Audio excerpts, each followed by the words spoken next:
Pag-iba sa yung mga kaibigan, ito po ang mga nanay, ito po ang salita ng Diyos ang libre.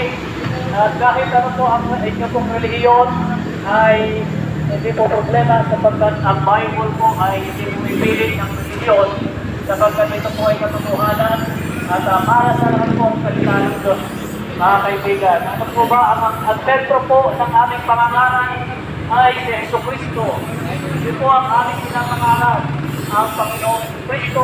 Hindi po kami nangangaral na masigit po sa kanyang pangalan, masigit pa sa kanino man. Hindi ang aming pangangaral po, ang nakasentro po dito ay walang iba, hindi ang ating pong Panginoong Jesucristo. Hindi ang simbahan, hindi ang mabubuting gawa, kung hindi tanging si Jesucristo ang siya pong aming pinapangaral. Ano po ba ang sabi ng Bible patungkol po sa Panginoong Jesucristo?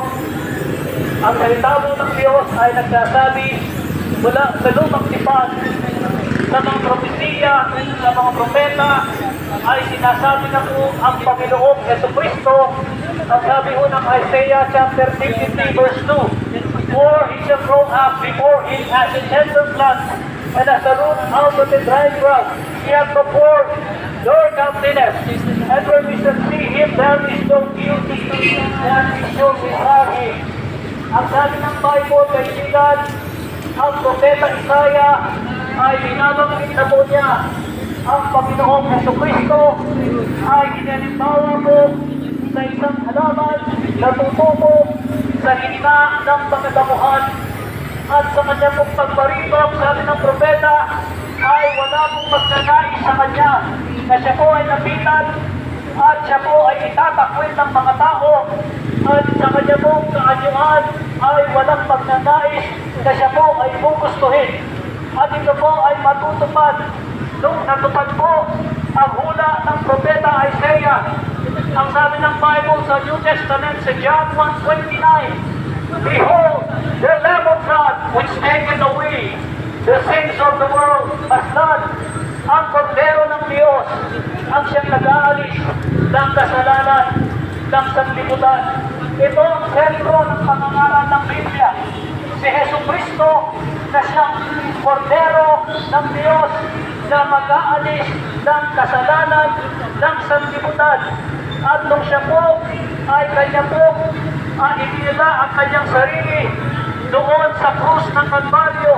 Ang sabi ng Bible, kaibigan, doon sa 2 Corinthians chapter 5 verse 21, he hath made him to be sins for us who knew no sin, that he might be the righteousness of God in him. Siya po ay ginawang kasalanan. Siya po ay naging kasalanan. Kahit wala po siyang bahid na kasalanan, wala pong alam sa kasalanan, upang ang katuwiran lamang ng Diyos, kaibigan, ay mapasayo at mapasa akin. Yan po si Jesucristo ang namatay sa krus. At ang dahilan ng kanyang kamatayan sa krus, kaibigan, ang kasalanan mo at ang kasalanan ko at ang kasalanan mo ng buong sanlibutan, kaibigan. At ang kasalanan na ito, kaibigan, sinasabi ng Bible, doon po sa Isaiah 59 verse 2, your iniquities have separated between you and your God. Your sins have hid his face from you, that he will not hear. Ito pong kasalanan ng tao siyang nagpahiwalay mula sa Diyos. Itong kasalanan ng tao, kaibigan, ang siya pong dahilan kung bakit ang mukha ng Diyos ay kanyang isinutli sa tao. Itong kasalanan na ito, kaibigan, ang siyang dahilan kung bakit ang Diyos ay nakasara ang tenga niya mula sa tao, kaibigan. Kaya ang dahilan nito, kaibigan, hindi siya nakakaparoon doon sa langit dahil po sa daladala niyang mga kasalanan sa kanyang kalikasan. Sabi ng Bible, kaibigan, it is written, there is not righteous, no, not one. For all have sinned and come short of the glory of God. Wala pong aabot sa kalwalhatian ng Diyos dahil po sa dahilan na ito sa kasalanan. At ang kabayaran ng kasalanan, kaibigan, ay kamatayan. Hindi lang sa physical na kamatayan, hindi lang sa physical na kamatayan, kung hindi sa ikalawang kamatayan na sinasabi ng Bible doon po sa Revelation 20:15. And then in hell were cast into the lake of fire. This is the second death. And whosoever was not found written in the book of life was cast into the lake of fire. Kaibigan, kailangan makita sa aklat ng buhay ang pangalan mo. Or else, kaibigan, kung hindi makita ang pangalan mo sa aklat ng buhay, ang sabi ng Bible, kaibigan, ikaw ay dadanas ng ikalawang kamatayan. Ikaw ay tatapon sa tinatawag na dagat-dagatang apoy, kaibigan. At ang dagat-dagatang apoy na ng kaibigan, ito yung apoy na sinasabi ng Mark chapter 9 verse 4. Sabi niya doon, where the word died not in the fire was not quenched. Itong apoy na ito hindi mamamatay o hindi napupugnaw kailanman, kaibigan. Hindi mo na naisip na mapunta doon, kaibigan. Sapagkat ang apoy na ito ang siyang magpapahirap, kaibigan, sa isang tao na tinatawag na makasalanan, kaibigan. Ito yung dahilan kung bakit si Jesus, ang Panginoong Jesucristo, ay namatay sa krus ng Kalbaryo para sa iyo at sa akin, kaibigan. Kailangan mo lang tanggapin si Jesus sa iyong sarili. Kailangan mo sumampalataya ng buong puso sa Panginoong Jesucristo, kaibigan. Ang sabi ng Bible sa Romans 10 verse 9 and 10, that if thou shalt confess with thy mouth the Lord Jesus Christ, and shall believe in thine heart that God hath raised him from the dead, thou shalt be saved. For with the heart of man believeth unto righteousness, and with the mouth confession made unto salvation. Ihahayag mo dapat sa iyong dati na si Jesucristo ay Panginoon. Ihahayag mo sa iyong puso ang iyong pagsampalataya, sa iyong puso ang buong pagsampalataya. Maniwala ka na siya'y namatay para sa iyong kasalanan, at siya'y nilibing, at siya'y muling binuhay ng Diyos mula sa mga patay, kaibigan. Kung ito ay gagawin mo, kaibigan, ang sabi ng Ephesians 1:13, in whom he also after he heard the gospel of your salvation, the word of truth, in whom he also after that he believed, he was sealed with that Holy Spirit of promise. Ang pangako ng Banal na Espiritu, kaibigan, ay sa sayo. Ito yung tatak. Ito yung tatak na pagmumula sa Diyos. Ito yung palatandaan na ikaw ay anak ng Diyos, kaibigan. Itong Banal na Espiritu, kaibigan, ang siyang magiging palatandaan na ikaw ay magiging anak ng Diyos. At hindi lamang ikaw ay magiging anak ng Diyos, ang sabi ng Bible, ikaw ay magiging bagong nilalang.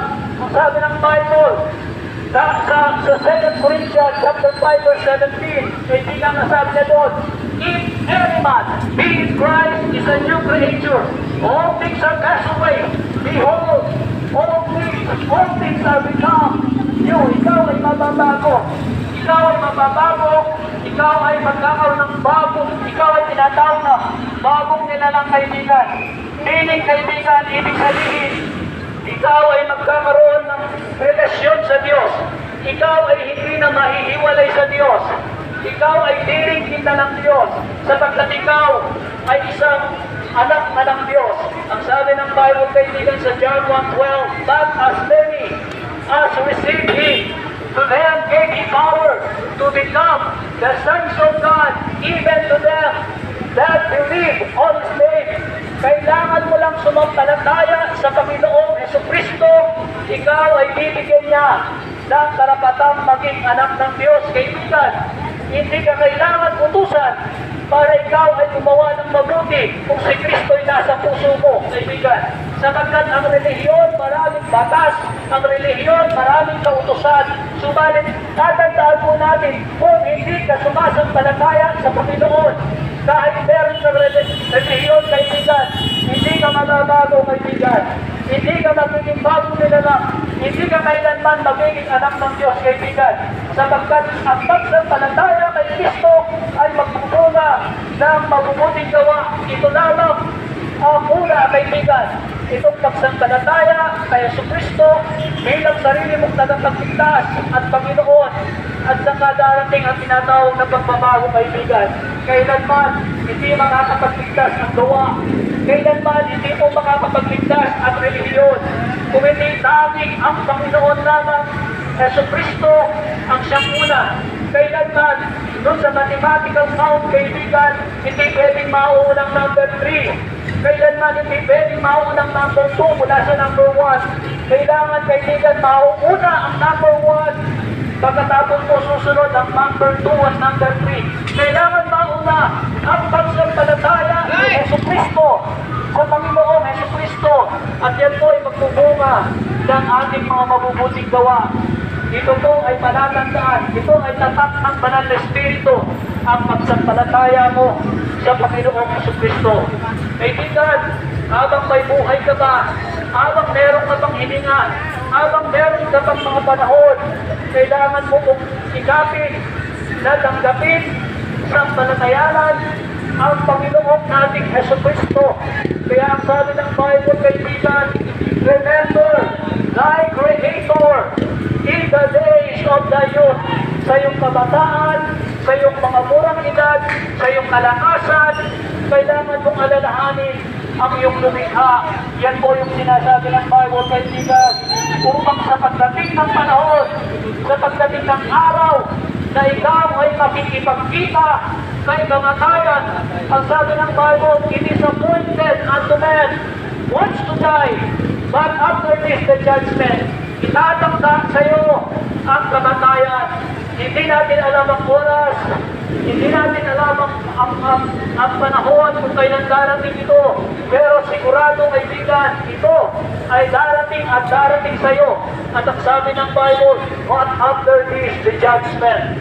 Every one of us, sabi ng Bible, shall give account of himself to God. Ang bawat isa sa atin ay haharap sa Diyos at magbibigay sulit po sa kanyang harapan. At ang pagsusulit na ito, kaibigan, kailangan makita sa iyo si Yesu Kristo. Kung hindi makita si Yesu Kristo ng Ama sa iyo, ng Diyos, ay ikaw ay dadanas ng ikalawang kamatayan. Alam niyo, kaibigan, kung ikaw ay nakikilala, tatanggap sa Panginoong Yesu Kristo, ikaw ay isisilang ng 2 beses kahit na ikaw po ay 1 beses na mamamatay. Ibig sabihin, ikaw ay isisilang sa physical, ikaw ay mamamatay sa physical, ngunit ikaw ay isisilang bilang ikaw ay mamumuhay sa buhay na walang hanggan. Ngunit kung ikaw ay tatanggi sa Panginoong Yesu Kristo, ito po ay magkakaroon ng kabaligtaran. Ikaw ay isisilang ng 1 beses at 2 beses na mamamatay. Ang pagkasilang sa physical, ang kamatayang physical, ang kamatayang spiritual, walang iba kung hindi ang tinatawag na dagat-dagat ng apoy ng impyerno, kaibigan. Kaya kaibigan, ang sabi ng Bible, bilang pangwakas na salita, kaibigan, ang sabi ng Acts chapter 16 verse 21, believe on the Lord Jesus Christ, and thou shalt be saved. Sumampalataya sa Panginoong Yesu Kristo, ikaw ay magkakaroon ng kaligtasan. Maraming salamat po sa inyong lahat.